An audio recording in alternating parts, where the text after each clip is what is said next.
दोस्तों आज से मैं इस चैनल पर एक न्यू सीरीज को स्टार्ट करने जा रहा हूँ। मुझे उम्मीद है आप सभी लोगों को ये सीरीज कभी पसंद आने वाला है। तो एपिसोड की स्टार्टिंग में हमें किंचम नाम के एक शेख का सीन को दिखे जाता है। वहाँ पर एक ऐलान कर दिया गया था कि कोई भी यहाँ से 300 किलोमीटर की दूरी पर न जाए। यहाँ पर एक बैरियर लगा दिया गया है, किसी को भी इसकी बाहर जाने की जरूरत नहीं है, क्योंकि आज के ही दिन इस कॉन्टिनेंट का सबसे ज्यादा पावरफुल कल्टिवेटर जनरल हेवन में जाने वाली है। इसका आज ट्रायल होगा, तो कोई भी अगर 300 किलोमीटर की दूरी पे गया ना तो हो सकता है कि वो जनरल को ट्रायल को पूरा करने में थोड़ी सी परेशानी डाल दे। इसलिए सभी को आज के दिन शेख के अंदर ही रहना है। किंचो शेख भी पूरी तरीके से तैयार था। यहाँ पर अपनी शेख को देखते हुए उसी किंचो शेख में हम एक छोटी सी कमरे को देखते हैं, जहाँ पर सिस्टर जाऊ नाम की एक लड़की बैठी होती है। उसी के सामने एक डीमन भी था जिसे बंदी बना लिया गया था, और ये डीमन था वो अंडर वर्ल्ड से आता है। यहाँ पर जमीन के ऊपर तो इंसान रहती है, लेकिन जमीन के अंदर जो अंडर वर्ल्ड है वहाँ पर डीमन वगैरह रहती है, जो लोग इंसानों को पसंद नहीं करती। किंचो शेख वाले ने जब यहाँ पर डीमन को देखा तो उन्होंने उसे बंदी बना लिया, और बंदी बनाने के बाद यहाँ पर कमरे में कैद करके रखा कि कहीं यहाँ पर जनरल को हेवन में जाने के लिए कुछ रुकावटें न डाल दे। और उसी डीमन को यहाँ पर जब बांध के रखा गया तो उसके सामने सिस्टर जाऊ को भी रखा गया था, ताकि वो यहाँ पर इस डीमन के ऊपर नजर रखे। कोई भी गड़बड़ी करती हुई तो जाऊ के ऊपर ये जिम्मेदारी है कि वो उस डीमन की जान ले लेगी। वो डीमन यहाँ पर सिस्टर जाऊ को अपनी बातों में उलझाने की कोशिश कर रहा था, ताकि वो यहाँ पर उसकी बातों में आ जाए, और जो रास्यंग उसकी हाथ में बंधी हुई है वो उसे खोल दे। इसके बाद ये डीमन यहाँ पर जनरल के हेवन में जाने की ठेस में रुकावट डाल देगा। इस वजह से वो हेवन में नहीं जा सकता। लेकिन सिस्टर जाऊ जो होती है वो एक नंबर की एटीट्यूड वाली बंदी थी, उसे कोई भी फर्क नहीं पड़ रहा होता है कि वो डीमन यहाँ पर कुछ भी क्यों न कहे। वो उसको नहीं हाके रही थी न ही ना खे रही थी, बस चुपचाप से वहाँ पर उसके ऊपर नजर बनाई हुई बैठी होती है। डीमन अपनी पूरी कोशिश कर लेता है, लेकिन सिस्टर जाऊ वहाँ पर एक बार भी उसकी बातों में नहीं आती। इस वजह से डीमन काफी ज्यादा गुस्सा हो चुका था। तभी वहाँ से किंचो शेख जो है उसका लीडर गुजर रहा होता है। उसे जैसे पता चलता है कि यहाँ पर डीमन सिस्टर जाऊ को अपनी बातों में उलझाने की कोशिश कर रहा है, तो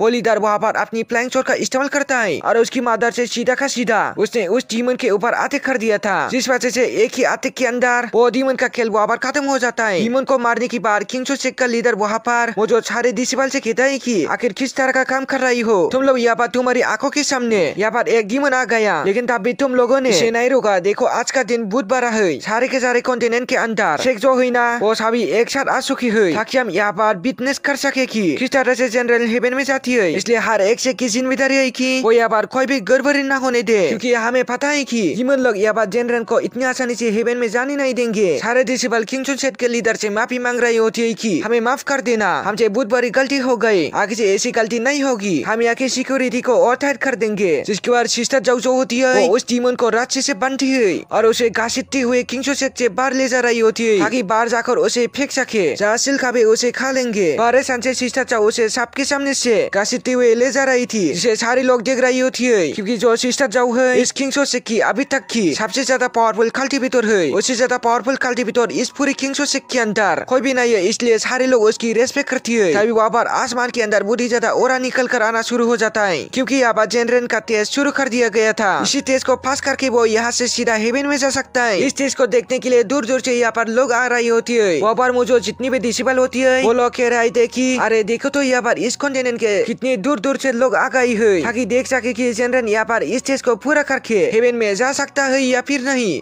लोगों का आना जाना वहाँ पर लगा हुआ था, अनगिनत लोग वहाँ पर आ रही होती है, ताकि यहाँ पर इस टेस्ट को विटनेस कर सके, जिसके बाद वो टेस्ट शुरू किया जाता है। अभी हमें ये बातें नहीं जाता कि जनरल कहाँ पर है, लेकिन वो उसी टेस्ट के बीच में होगा। सिस्टर जाऊ तो यहाँ पर कोई भी चीजों पर ध्यान ही नहीं देती, बस वो उस डीमन को रस्सी से बंधे हुए अपना रास्ता नाप रही थी। उसे किसी भी चीज से कोई पर भी नहीं पड़ रहा था। किंचो शेख का इल्डर भी यहाँ पर एकदम ज्यादा हैरान और खुश भी था कि यहाँ पर जनरल तो हेवन में जा रही है। क्या पता वो कौन सा दिन आएगा जब हमारे शेख से भी कोई ऐसा निकल कर आएगा जो हेवन में जा सके। उसकी पूरी उम्मीद होती है कि हो सकता है कि एक काम सिस्टर जाऊ ही करके दिखाएगी, आगे चलकर वो भी इतने ज्यादा पावरफुल बनेगी कि वो भी हेवन में जा सके। जिसके बाद आप देखते देखते पूरा का पूरा वहाँ पर मौसम ही एकदम बदल जाता है। सारे तरह बिल्कुल अजीब सा ओरा फैल चुका था, क्योंकि ये टेस्ट यहाँ पर शुरू हो गया होता है। सारे लोग एकदम घबरा गए थे कि यहाँ पर जनरल अपना टेस्ट पास कर पाते हुए भी या फिर नहीं। पूरा आसमान बिल्कुल ओरा से भर चुका था, किसी को कुछ समझ में ही नहीं आता कि यहाँ पर क्या हो रहा है। जिसके बाद देखते देखते वहाँ पर एकदम ज्यादा तेज बारिश होना शुरू हो जाती है, और सारी चीजें बिल्कुल छान हो चुकी थी। ऐसा लग रहा था कि यहाँ पर जनरल ने अपना टेस्ट पूरा कर लिया। किंचो शेख के बीच जितने भी लोग होती है वो सभी वहाँ पर जमीन पे ग्रिड करते हुए कह रही होती है कि आखिरकार यहाँ पर जनरल ने अपना टेस्ट पूरा किया और वो हेवन में जा चुकी है। उन्हें नहीं पता था कि असल में यहाँ पर क्या हुआ। उन सभी ने बस अंदाजा लगा गया कि यह बार जनरल ने अपना टेस्ट पूरा कर लिया होगा। सिस्टर जाओ जो होती है वो भी बस आसमान की तरफ देख रही थी। उसे भी कुछ कंफर्म नहीं था कि यह बार जनरल ने टेस्ट पूरा किया है या फिर नहीं किया, क्योंकि जनरल किसी शेख में नहीं रहता था। वो बहुत दूर पहाड़ों में रहा करता था, इसलिए कोई भी अभी उसके पास शक और नहीं देख सकता है कि यहाँ पर उसने टेस्ट को पूरा किया है या फिर नहीं किया है। इसके और हम उसी पहाड़ों का सीन देखती है जहाँ से जनरल का टेस्ट हो रहा था। वहाँ आने के बाद हमें पता चलता है कि जनरल ने तो यहाँ पर टेस्ट पूरा ही नहीं किया और वो उस टेस्ट में फेल हो चुका है।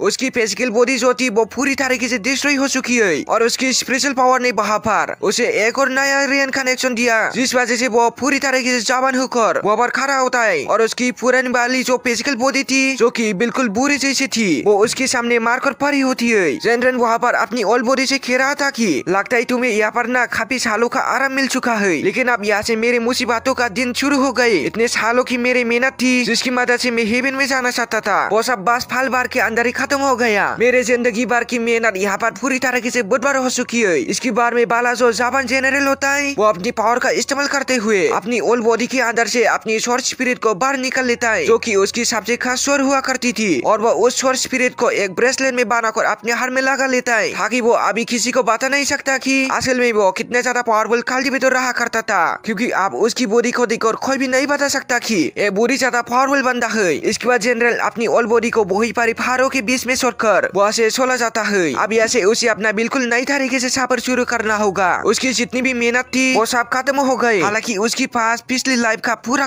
एक्सपीरियंस है, लेकिन उसे गेन करने के लिए भी उसे बहुत ज्यादा मेहनत करनी पड़ सकती है। जनरल उदास था कि क्या पता मैं अगली बार पापा से इस लाइफ के अंदर इतनी ज्यादा मेहनत करूं और मेरे नसीब अच्छी नहीं हुई तो मैं फिर से अब हेवन में जाने वाला रहा तो मेरे साथ ऐसे ही खुश हो सकता है। इसलिए वो कन्फ्यूज था कि वो बाबा से अपनी कल्टिवेशन वगैरह को स्टार्ट करे या फिर एक नई नॉर्मल तरीके से जिंदगी गुजारे, और एक कन्फ्यूज के साथ वो वहाँ से चला गया होता है। उसके जाने के बाद वहाँ पर एक लकड़ी का टुकड़ा पड़ा हुआ था जो कि असल में सोल ट्रांसफॉर्मेशन वुड होता है। वो कोई मामूली लकड़ी का टुकड़ा नहीं था बल्कि स्पिरिचुअल पावर से भरा हुआ है, जिसके ऊपर अभी जनरल का ध्यान ही नहीं जाता, बल्कि यहाँ पर जो जनरल की बॉडी थी वही पर ही वो टुकड़ा पड़ा हुआ था और उसे आंधी के करके जनरल वहाँ से चला जाता है। अब जनरल काफी लंबा सफर तय करने के बाद जब आगे बढ़ रहा था तो आगे बढ़ते वो किसी छोटी सी गाँव के अंदर फंस जाता है। इस गाँव में आने के बाद नहीं वो किसी को पहचानता नहीं गाँव के कोई और लोग उसे पहचान रही होती है। जनरल बाबा से उस जगह पर नहीं जा सकता जहाँ पर वो फैले रहा करता था, क्योंकि सभी लोग उसे पहचान लेंगे कि ये तो जनरल है जिसने अपना टेस्ट पूरा नहीं किया और ये तो पापा से आर पे ही आ चुका है। जबकि सभी लोगों को अभी भी लग रहा होता है कि वो हेवन में चला गया।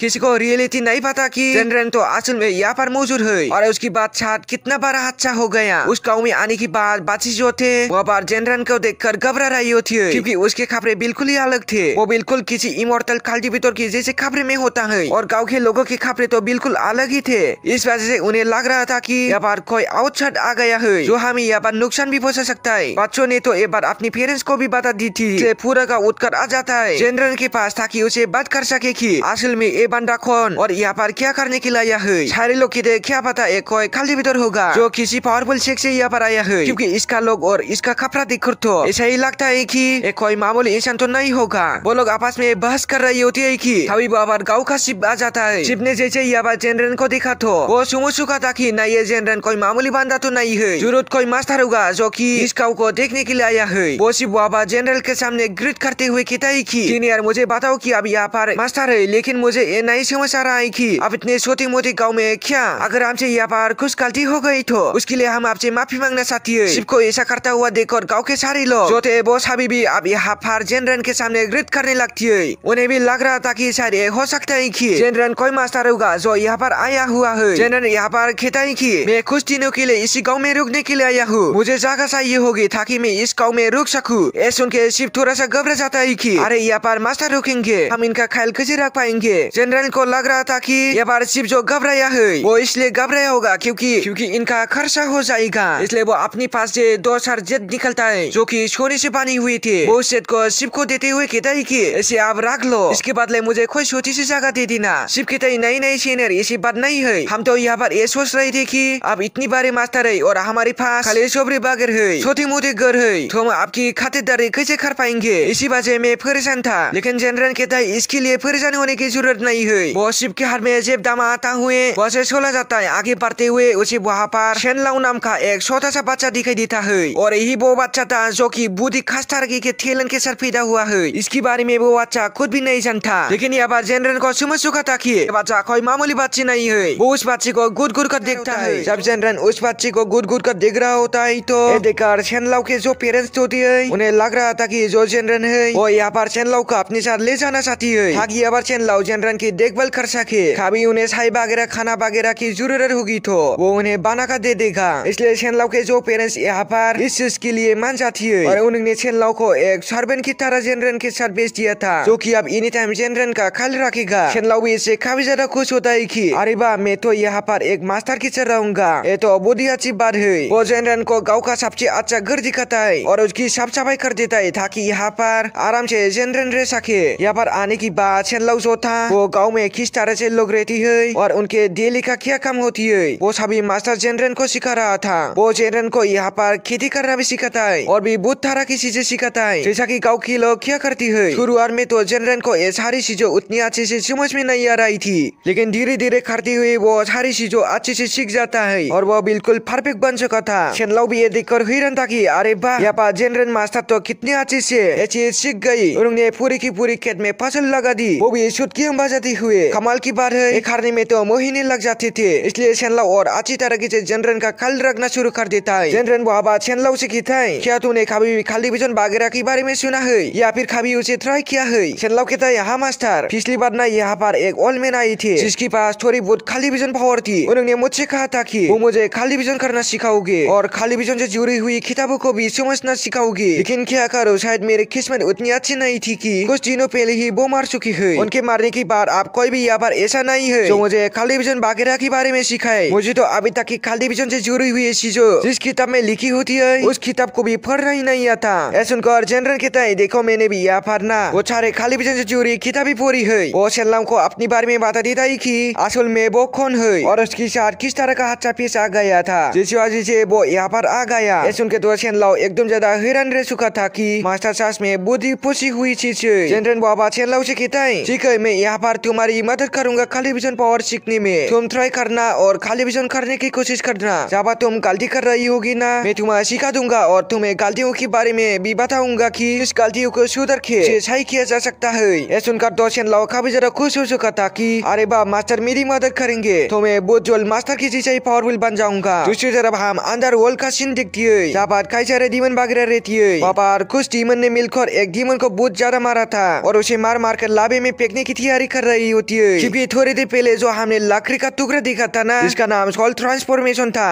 उसका इस्तेमाल यही अंडरवर्ल्ड के डीमन वगैरह करती है। लेकिन उनके पास से दो बहुत टुकड़ा गायब हो गया था। उन्हें शक था कि यही डीमन ने यहाँ पर उस टुकड़े को गायब किया होगा, इसलिए वो उसे मार मार कर उसे आत्मा कर देती है ताकि वो बता सके कि असल में वो लकड़ी का टुकड़ा कहाँ पर है। लेकिन उस डीमन को यहाँ पर कुछ भी नहीं पता था कि वो टुकड़ा कहाँ चला गया। जबकि हमने देखा था कि वो टुकड़ा असल में तो वहाँ पर मौजूद है जहाँ पर जनरन की पिछली वाली बॉडी है, वही पर वो टुकड़ा पड़ा हुआ था। गुच्छे में आकर बाकी डीमन जो होती है वो सभी उस डीमन को लाबे के अंदर ही फेंक देती है, क्योंकि उन्हें उसके ऊपर शक था कि इसने यहाँ पर इस लकड़ी के टुकड़े को छुपाया होगा ताकि बाद में चलकर अकेले उसका इस्तेमाल कर सके। इसी वजह उन लोगों ने मिलकर यहाँ पर उस डीमन की जान ले ली। बाकी डीमन वहाँ पर कह रहे थे कि अगर यहाँ पर लीडर को पता चला कि वो लकड़ी का टुकड़ा गायब हो चुका है तो बहुत बड़ी गड़बड़ हो सकती है। हमें जल्द से जल्द इस मीटर को सुलझाना पड़ेगा ताकि मीटर आगे चलकर बड़ा न हो जाए। जल्दी से जाओ और किसी न किसी को भेजो ताकि वो बासी हुए बाकी के उस टुकड़े को भी हासिल कर सके। अब रात को चेनलाओ जो होता है वो वहाँ पर खाली विजन करते हुए अपना ध्यान लगाने की कोशिश कर रहा था। वो पहले खुद की बॉडी को स्टेबल करने की कोशिश कर रहा होता है, जैसा कि जनरन ने उसे करने के लिए कहा था। लेकिन जनरन बताता है कि तुम बहुत जल्दी जल्दी से यहाँ पर गिरे गिरे सांसें ले रही हो, ऐसा नहीं करना है। तुम्हें पहले खुद के मान को शांत करना है, उसके बाद आप आराम आराम से तुम्हें यहाँ पर सांसें लेनी है, जिस वजह से तुम्हारी बॉडी हल्की हो जाएगी और उसके बाद तुम खाली विजन का प्रोसेस शुरू कर सकती हो। सुनकर चेनलिन भी हैरान था कि अरे वाह, मास्टर को तो कितनी सारी चीजें पता है। लेकिन अभी उसे यहाँ पर औखत लग रही थी कि खाली विजन करने में, इसलिए वो वहाँ पर कीड़े मकोड़े से होती है उन्हें पकड़ना शुरू कर देता है ताकि उसके साथ वो खेल सके। जनरन उसे यहाँ पर चीजें बता रहा था, लेकिन यहाँ पर चेनलाओ तो उन कीड़ों के साथ खेल रहा होता है। वो मस्ती कर रहा था। बाबर जनरन चेनलाओ को एक करते हुए देखता ही तो चेनलाओ घबरा जाता है और जल्दी से शराब के पास आता है ताकि वो जनरन के लिए शराब निकल के दे सके। शराब निकलते हुए वो जनरल से कह रहा था कि मास्टर आप परेशान लग रही हो, क्या आप कुछ सोच रही थे क्या? ये बार बेटे बेटे जनरल बताता है, हाँ बिल्कुल, मैं यहाँ पर सोच ही रहा था। मैं ये चीजें सोच रहा था कि आज से से 3000 साल पहले मैंने अपनी खाली विजन की शुरुआत की थी, लेकिन 3000 साल तक की मेहनत की और जैसे मैं हेवन में जाने वाला था सब कुछ खत्म हो गया। और देखो मेरे 3 साल की मेहनत यहाँ पर पूरी तरीके से खत्म हो चुकी है। मैं अब ऐसी बॉडी के अंदर हूँ जिसके पास कुछ भी पावर नहीं। हालांकि मेरे सोल के अंदर अभी भी पावर मौजूद है, लेकिन मेरी फिजिकल बॉडी उतनी ज्यादा स्ट्रॉन्ग नहीं है। इस चीज में सोच रहा था कि आखिर मेरे साथ ये क्या हुआ। मुझे पहले पता होता तो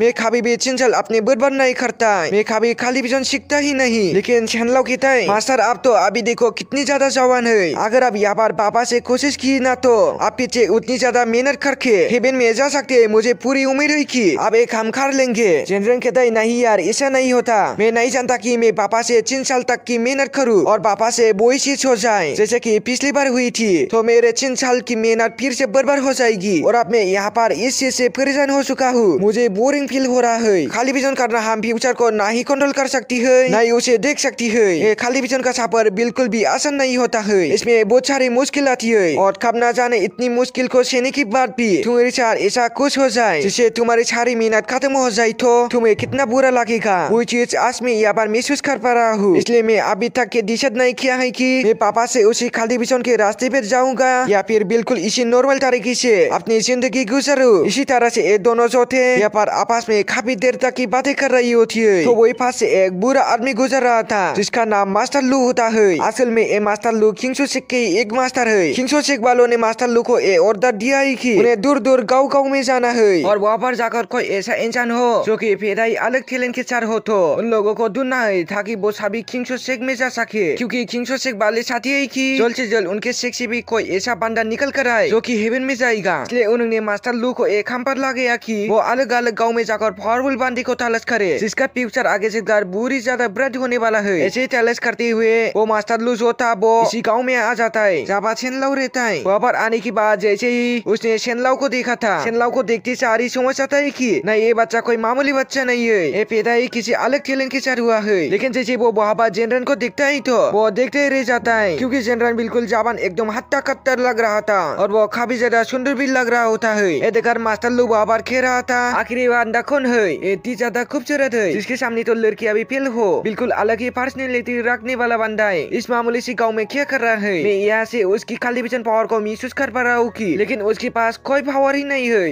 पर तब भी देखो इसकी पर्सनैलिटी बिल्कुल ही हटके लग रही है, ऐसा लग रहा है कि ये बहुत ही ज्यादा पावरफुल खाली भीतर होगा। मास्टर लो यहाँ पर आकर छेनलाओ से परमिशन भी लेता है कि क्या वो उसकी शेख में चलना चाहता है ताकि वो उसे वहाँ पर एडमिशन दिलवा सके, उसके बाद वो उसे खाली विजन करना सिखाएगा। छेनलाओ वहाँ पर जनरल से कहता है कि मास्टर क्या मैं वहाँ पर जाऊँ, अगर आप कहेंगे तो जाऊंगा, नहीं कहेंगे तो नहीं जाऊंगा। जिस पर जनरल जो होता है उसे परमिशन दे देता है कि ठीक है ये तुम्हारे लिए बहुत ही अच्छा ऊपर है तो तुम्हें वहाँ पर जाना चाहिए, मैं को तुम्हारे साथ चलता हूँ ताकि देख सको कि असल में वहाँ का माहौल किस तरह का है। सुनकर छेनलाओ काफी ज्यादा खुश हो गया था और वो वहाँ पर मास्टर लू की चार किंगसो शेख में जाने के लिए मान जाता है। अगले दिन का सीन को दिखाया जाता है जहाँ वो तीनों की तीनों वहाँ से किंगसो शेख में जाने के लिए अपना सफर शुरू कर देती है। किंगसो शेख जो है वो बहुत ही ज्यादा पावरफुल शेख तो नहीं है, लेकिन वो फिर भी एक मीडियम ग्रेड का शेख है जहाँ पर पावरफुल खाली भी तो रहती है। अपनी शेख के बारे में बताते हुए मास्टर लू जो था वो जनरल और छेनलाओ दोनों को वहाँ से अपने शेख में ले जा रहा था। जनरल का सारा सामान जो था वो छेनलाओ ने अपनी पीठ के ऊपर ठंगा होता है। वो इतना छोटा सा बच्चा था लेकिन इतनी सारे सामान को लाद कर ले जा रहा था।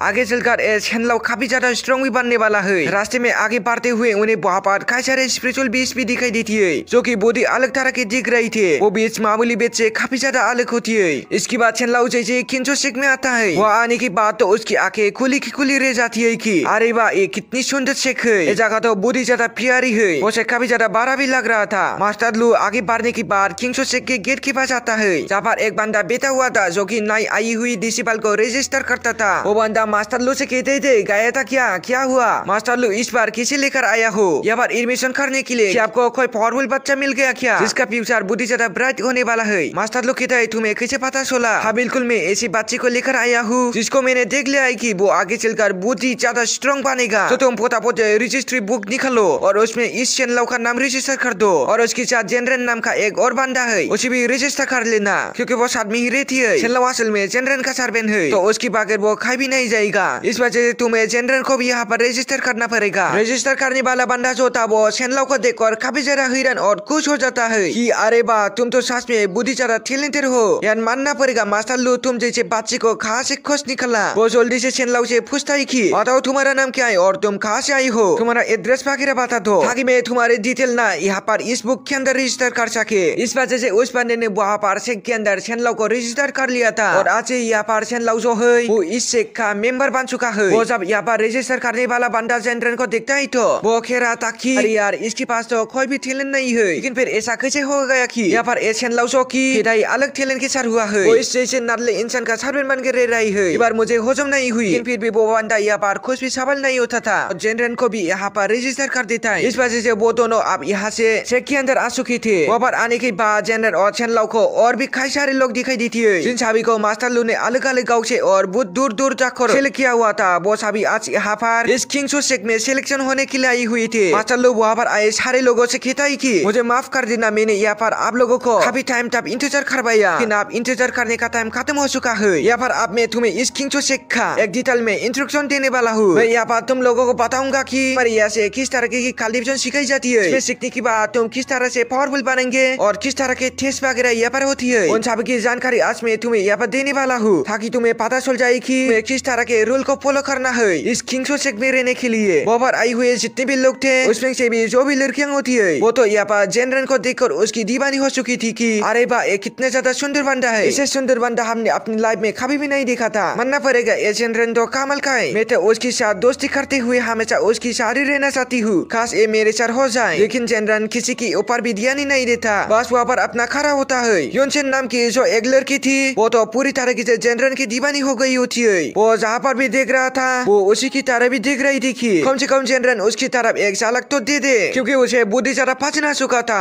मास्टर लोग वहाँ पर खसते हुए सारे लोगों से कहता ही कि अरे किस तरह देख रही हो, मास्टर यहाँ पर खड़ा है और तुम किसी अनजान बंदी को देखे जा रही हो। इधर दिया तो इसके बाद मास्टर लोग जो होता है वो वहाँ पर अपनी शेख के अंदर से अलग अलग किताबों को लेकर आता है और सारे के सारे वहाँ पर नए आई हुई जो लोग थे उन सभी को देता है। उस किताब के अंदर कल्टीवेशन सिस्टम के बारे में लिखा हुआ था और एक रूल वगैरह को लिखी होती है कि किस रूल को फॉलो करते हुए उन इंसान शेख के अंदर रहना है। मास्टर लोग यहाँ पर बता रहा था कि हमारे शेख के अंदर जो कल्टीवेशन सिस्टम है ना वो बाकी शेख से थोड़ा सा अलग है, लेकिन अगर तुम यहाँ के सारे कल्टीवेशन सिस्टम को सीख ली तो तुम भी उतनी पावरफुल बन जाएंगे जितना दूसरे शेख के लोग तुम्हारे लेवल के है। इसलिए हर शेख वाले ने इस कॉन्टिनेंट के अंदर अपने अपने तरीके का कल्टीवेशन सिस्टम बना कर रखा हुआ है, तो तुम किसी के कल्टीवेशन सिस्टम को गलत या फिर नहीं कह सकते। हमारे शेख का जो कल्टीवेशन सिस्टम है वो सबसे स्टार में 3 लेवल से शुरू होता है, एक अर्ली मिड और लेट इन अर्ली मिड और लेट स्टेज को भी 3 अलग अलग लेवल के अंदर डिवाइड किया गया है। शुरुआत का जो अर्ली स्टेज है उसे तुम लोगों को कम से कम 1 साल के अंदर ही ब्रेक तो करना पड़ेगा। अगर तुमने यहाँ पर 1 साल के अंदर अर्ली स्टेज को ब्रेक तो कर लिया ना तो उसके बाद 1 साल बाद तुम्हारा एग्जाम होगा। एग्जाम होने के बाद तुम मिड स्टेज में जा पाओगे। मिड स्टेज में जाने के बाद जो भी डिसेबल होता है वो इस शेख का एक इनर डिसेबल कहा जाता है। उसके अगले साल के बाद मेहनत करनी है और तुम्हें मिड स्टेज को भी क्रॉस करना है। 2 साल के बाद जब तुम मिड स्टेज को क्रॉस कर लेगे तब तुम्हारा अगला टेस्ट होगा।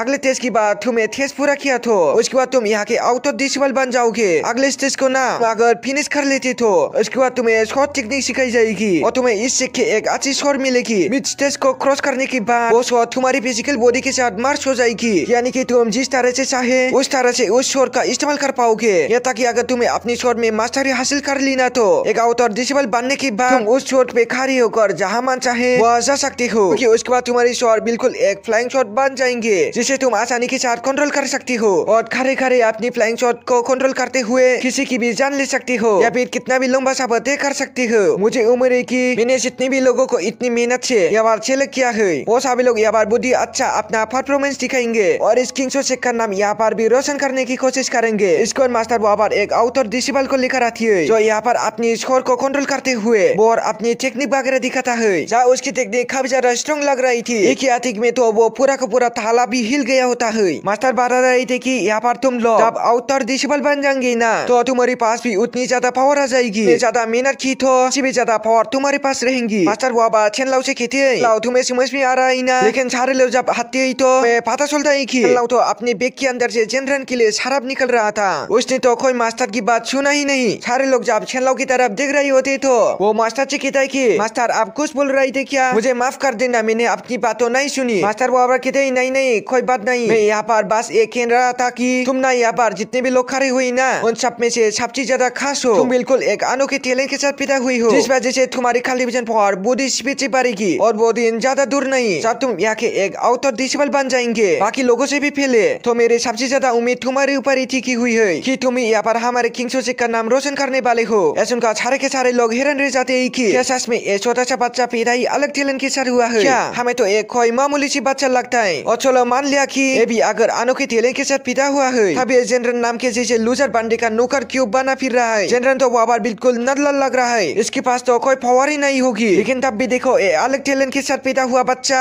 उसका नौकर बना हुआ है और उसके सारे काम करता भी बारी अजीब बात है। लेकिन उस विभाग लोगों को क्या पता कि जनरल कोई मामूली बंदा नहीं, जबकि वो इस पूरी कॉन्टिनेंट का सबसे ज्यादा पावरफुल बंदा है। जिसके बाद वहाँ पर मास्टर जूड नाम का एक बंदा आता है जो शेनलाओ से कहता है कि शेनलाओ तुम्हें पता है ये बात नई आई हुई डिसेबल जो होती है ना, उन सभी को अलग अलग कमरा दिया जाता है। मैं यहाँ का पुराना डिसेबल हूँ तो इसलिए मुझे यहाँ पर ना एक अच्छा कमरा मिला है। तो मैं क्या चाह रहा था कि क्या तुम मेरे साथ कमरा शेयर करना चाहेंगे? हम दोनों एक ही कमरे में रहेंगे। मेरे कमरे के बाहर ना बहुत ही अच्छे स्पिरिचुअल हर्ब्स वगैरह है, इसका स्पिरिचुअल एनर्जी एनी टाइम मेरे कमरे के अंदर आते रहता है। मास्टर जूता उसका यहाँ पर प्लान होता है कि अगर शेनलाओ उसके साथ रहेगा तो वो भी जान पाएगा कि असल में शेनलाओ के अंदर किस तरह का टैलेंट है। हो सकता है कि वो टैलेंट उसकी मदर भी कर दे आगे पावरफुल बनने के लिए। इसलिए वो शेनलाओ को बोल रहा था ताकि शेनलाओ उसके साथ शामिल हो जाए। लेकिन शेनरेन तो यहाँ पर मास्टर जू की कोई भी बात नहीं सुनता और वो ऐसे जा रहा होता है। देखो और शेनलाओ भी समझ आता है कि नहीं मास्टर को यहाँ पर जू का जो कमरा है वो पसंद नहीं होगा, इसलिए वो जा रही है। इसलिए वो भी वहाँ पर मास्टर जू से भी कह देता है कि सीनियर ब्रदर मुझे माफ कर देना, लेकिन मैं आपके साथ नहीं रह सकता। जहाँ पर मेरे मास्टर रहेंगे मैं वही पर जाऊंगा। इसके बाद बहुत सारा बोझा वापस से अपने कंधे पर टंगता है और जनरल के पीछे जाने लगता है। सारे लोग ये चीज देखकर बिल्कुल हैरान थे कि यार बड़ी कमाल की बात है, इतना टैलेंटेड बच्चा वो भी बिल्कुल देखो किस तरह से इस जनरल के पीछे पड़ता रहता है। आखिर जनरल क्या एक कोई मामूली कल्टीवेटर है या फिर कोई अनोखी चीज है जिसके बारे में हमें नहीं पता चला। इसके बाद दोपहर को जनरल जो होता है अपने कमरे में आता है और वही किताबें पढ़ रहा था जिसमें रूल वगैरह लिखी होती है। किंग सिक्के उसने अभी तक ये डिसाइड नहीं किया था कि वो किंग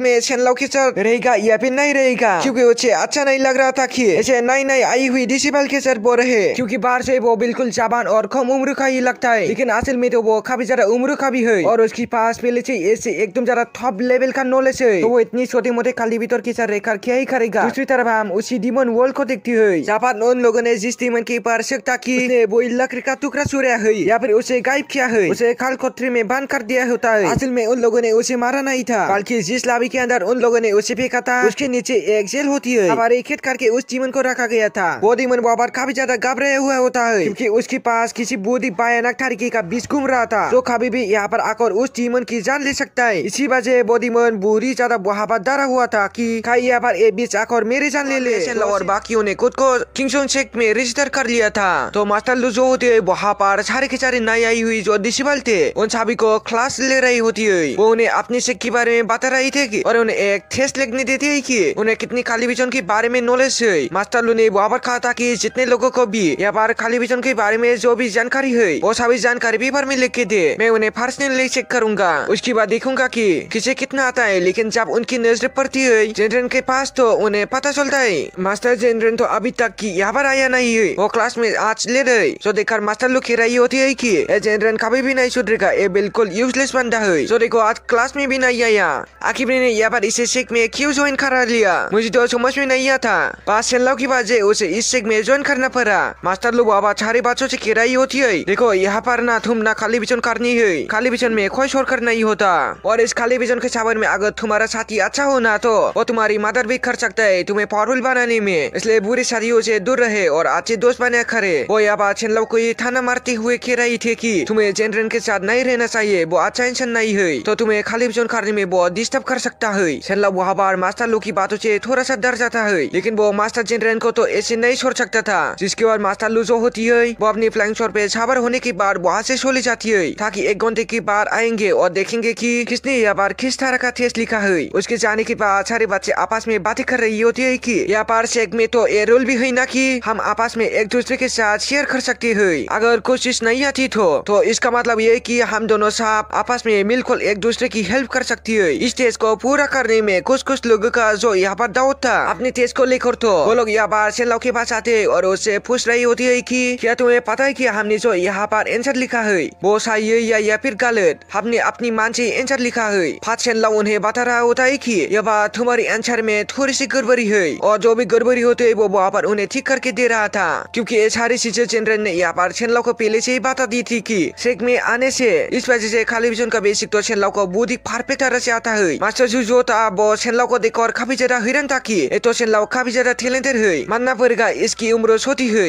लेकिन खाली विजन में इसकी अंडरस्टैंडिंग ना बारी बारों से भी ज्यादा है। मेरे ख्याल से ज्यादा दिन नहीं लगेगा इस शेनलाओ को मॉर्टल से इमोर्टल बनने में। एक खुशी दिन के अंदर खाली भीतर बनते हुए इमोर्टल बन जाएगा, इसलिए मैं अपनी कोशिश नहीं छोड़ूंगा इस शेनलाओ को अपना दोस्त बनाने में। मैं कैसे भी करके यहाँ पर शेनलाओ को अपना दोस्त बनाना चाहता हूँ ताकि उसके जरिए मैं भी अपनी खाली विजन स्पीड को बढ़ा सकूं। मुझे लगता है ना मैं बिल्कुल परफेक्ट हूँ शेनलाओ का दोस्त बनने के लिए, वो मुझे माना भी नहीं करेगा। शेनलाओ बाबा सारे के सारे जो स्टूडेंट लोग थे उन सभी से कह रहा होता है कि देखो मैं जो आपको आंसर बता रहा हूँ ना, ये सारा का सारा आंसर मुझे पहले से ही मेरे मास्टर जनरल ने बता दिया था। इसी वजह से मैं आप लोगों के सवालों का इतनी अच्छी तरह से जवाब दे पा रहा हूँ क्योंकि मेरे मास्टर बुरी ज्यादा टैलेंटेड है। तब वहाँ पर मास्टर जो आता है वो वहाँ पर आने के बाद शेनलाओ से कह रहा था कि शेनलाओ तूने आज सुना ही होगा ना कि मास्टर लोग क्या कह के गई है कि हमें अच्छी इंसान से दोस्ती करनी चाहिए, जब तुम्हारे दोस्त अच्छे रहेंगे तो वो तुम्हारी मदद कर सकते खाली विजन वगैरह में। तो मैं क्या सोच रहा था कि तुम मेरे दोस्त बन जाएंगे। यह वरना मैं काफी पुराना डिसेबल हूँ और काफी लोग ऐसे है जो मुझसे दोस्ती करना चाहती है, लेकिन मैं किसी अच्छे इंसान की तलाश में था जो मेरा दोस्त बनने के लायक हो, तो मुझे बिल्कुल परफेक्ट लगती हो।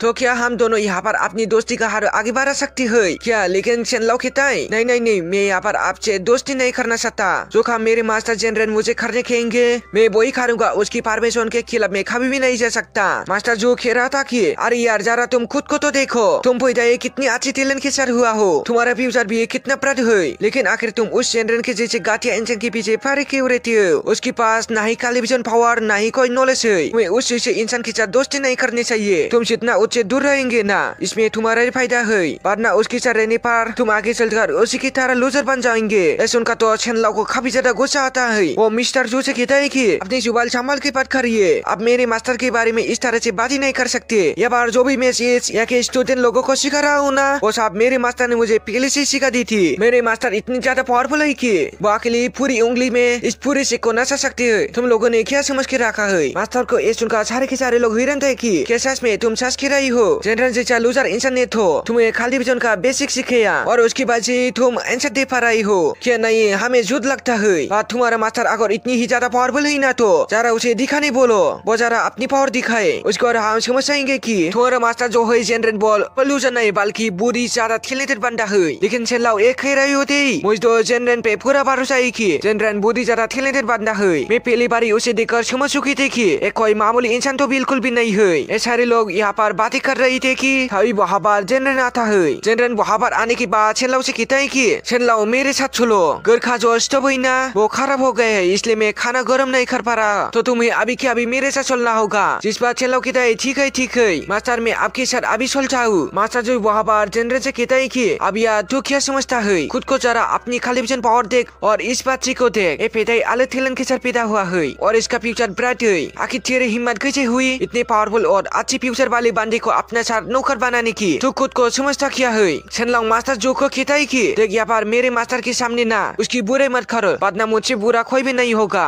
मैं तुझे नहीं छोड़ूंगा। अगर तुमने मास्टर के बारे में एक भी और कहा तो मिस्टर जो कह रहा था कि चलो शेनलाओ यहाँ पर तुम कह देना कि तुम्हारी मास्टर जनरल के खाली विजन का बेसिक सिखाया है। तो देखो यहाँ पर और भी कई सारे स्टूडेंट लोग है, अगर तुम्हारी मास्टर को इतना ही खाली विजन के बारे में नॉलेज है ना तो यहाँ पर जितने भी स्टूडेंट है हर एक का डाउट को क्लियर करके दिखा दे। अगर वो क्लियर करके दिखा देता है ना मैं मान जाऊंगा कि तेरा मास्टर बुरी ज्यादा टैलेंटेड बंदा है। शेनलाओ मास्टर जनरल से कहता है कि मास्टर आप करके दिखाई ना, ये लोग आपकी कितनी बुराई कर रही है। ये सुनकर मुझे बिल्कुल भी अच्छा नहीं लगा, इसलिए आपको यहाँ पर इन सभी को दिखाना होगा कि आप क्या कर सकती है। ये सुनकर जनरल वहाँ पर शेनलाओ से कहता है कि ठीक है जब तुम इतना ही खेल रही हो ना तो मैं बार सारे लोगों की डाउट क्लियर कर देता हूँ और जो भी ये लोग पूछेंगे मैं उनके बारे में उन्हें बता दूंगा। जनरल बाबा सारे खड़े हुए स्टूडेंट से कह रहा था ठीक है आप लोग यहाँ पर आकर अपना अपना डाउट लेकर आ सकती है, मैं सारे के सारे डाउट को क्लियर करने की कोशिश करता हूँ। सुनकर सबसे पहले शेनलाओ जो होती है वो जनरल के पास आती है और अपना टेस्ट दिखा रही होती है कि देखो मैंने यहाँ पर इसे लिखा है, अगर कुछ गड़बड़ी हुई तो अब इसे सही करके बता दो।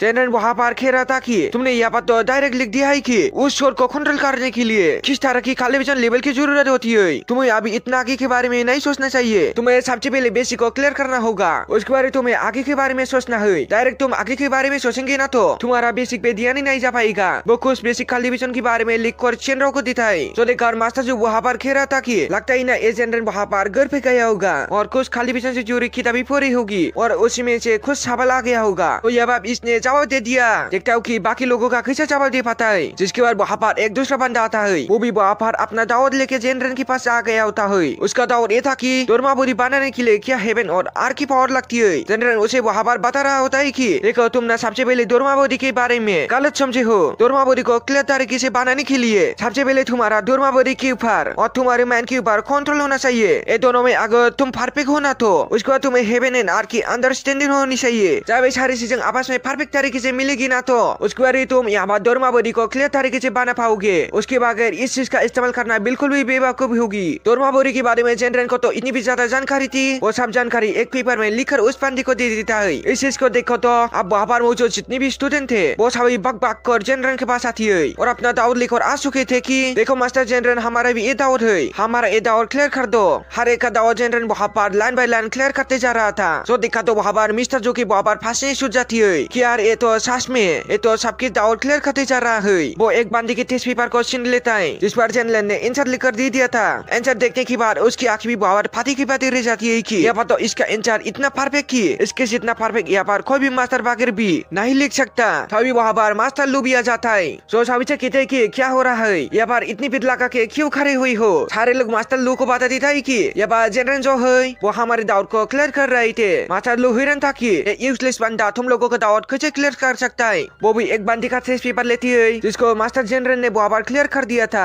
उसे देखा तो मास्टर लू की भी आंखें फाटी की फाटी रह जाती है। अरे सच में यहाँ पर तो इसने जेनरेन ने तो कमाल कर दिया। इतनी परफेक्ट बॉडी के अंडरस्टैंडिंग ऐसे यूजलेस बंदे के पास थोड़ी ना होती है। इतना परफेक्ट तरीके से बॉडी को अंडरस्टैंडिंग तो मैं खुद भी नहीं कर पाता हूँ। मास्टर लू वहाँ पर अपनी इज्जत बचाने के लिए खेदी था। देखो सारे लोगों को टेस्ट इसलिए दिया जाता है कि ताकि वो लोग अपने दिमाग को फैलाए और ये देख सके कि वो खाली विजन के बारे में जितनी भी चीजें जानती है या बात दूसरे की मदद लेना थोड़ी ना सही होता है। तब सुनको जो जेनरेन होता है मास्टर लू से कहता है कि ये तरीका बिल्कुल घटिया है। जब बच्चे को बेसिक अंडरस्टैंडिंग होगी नहीं और डायरेक्ट उसका टेस्ट लिया जाएगा तो बच्चा थोड़ी ना आगे कभी बढ़ पाएगा। जो सुनकर तो मास्टर लू को गुस्सा आ जाता है। वो जेनरेन से कहती है आखिर तुम अपने आप को समझते क्या हो, तुम कोई लीडर हो क्या यहाँ के जो यहाँ के रूल को और पुराने के तरीके को गलत कह रहा हो। देखो ये तुम अच्छा नहीं कर रही हो। अभी वहाँ पर का मौसमी पूरी तरीके से बदलने लगता है। जो सीन दिखाती ही ये एपिसोड भी एक बार एंड हो जाता है। दोस्तों अगर आप लोगों को मेरे एक्सप्लेनेशन पसंद है तो वीडियो को लाइक करने के साथ चैनल को भी सब्सक्राइब जरूर से कर देना। लेकिन अगर आप लोगों ने अभी तक इसका पहले एपिसोड नहीं देखा तो लेफ्ट में जो वीडियो आ रहा है वो क्लिक करके देख लेना। Thanks for watching. तो जैसा कि लास्ट एपिसोड के अंदर हम लोगों ने देखा था कि जेनरेन ने वहाँ पर सभी स्टूडेंट की दावत को लाइन बाय लाइन क्लियर करते जा रहे थे। मास्टर लू भी जब जेनरेन के आंसर को देखते ही तो उसकी आंखें भी पाती की पाती रह जाती है। उसको तो अपनी आंखों के ऊपर ही विश्वास नहीं हो रहा था। और हम लोगों ने लास्ट एपिसोड के अंदर ये भी देखा था कि वहाँ का पूरा मौसम ही बदल गया था। वहाँ पर एकदम तूफान से आ गया था जिसकी बार यहाँ से एपिसोड स्टार्ट होता है। इस एपिसोड के स्टार्ट में हम देखते हैं कि वहाँ पर का मौसम पूरी तरह से बदलने लगता है क्योंकि आज के ही दिन सिस्टर जाओ जो थे उसने अपने मिड लेवल को ब्रेक तो करते हुए लेट्स टेस्ट में पहुंच चुकी थी जिस वजह से उसे आज वो शोर मिली थी जो शेख की तरफ से दी जाती है और उसे आज कंट्रोल करना था। शोर को कंट्रोल करने का सिस्टर जाओ का पहला दिन होता है। इसी वजह शेख के सारे लोग बाहर आकर देखते हैं कि यहाँ पर सिस्टर जाओ शोर को कंट्रोल कर पाती है या फिर नहीं। पहली बार सिस्टर जाओ शोर पे खड़ी हुई थी लेकिन फिर भी वो बहुत अच्छी तरीके से उस शोर को कंट्रोल कर पा रही थी। मास्टर लू भी ये चीज देखकर एकदम हैरान थे कि वह ये जाओ तो बुद्धि ज्यादा कमाल की है। जब मैंने पहली बार फ्लाइंग शॉट पे चढ़ना शुरू किया था ना तो मैं सीधा पहाड़ से ही थक गया था और मैंने अपनी हड्डियां तक की भी ठुरवा ली थी। लेकिन जाओ को तो देखो ये कितना अच्छी से शॉट पे बैलेंस कर पा रही है। जेनरेन भी बार सिस्टर जाओ को देख रहा होता है। जहाँ पर भी थोड़ा सा बैलेंस भी करता सिस्टर जाओ बार अपनी स्पेशल पावर का इस्तेमाल करते हुए अपनी शॉट को बैलेंस कर रही थी।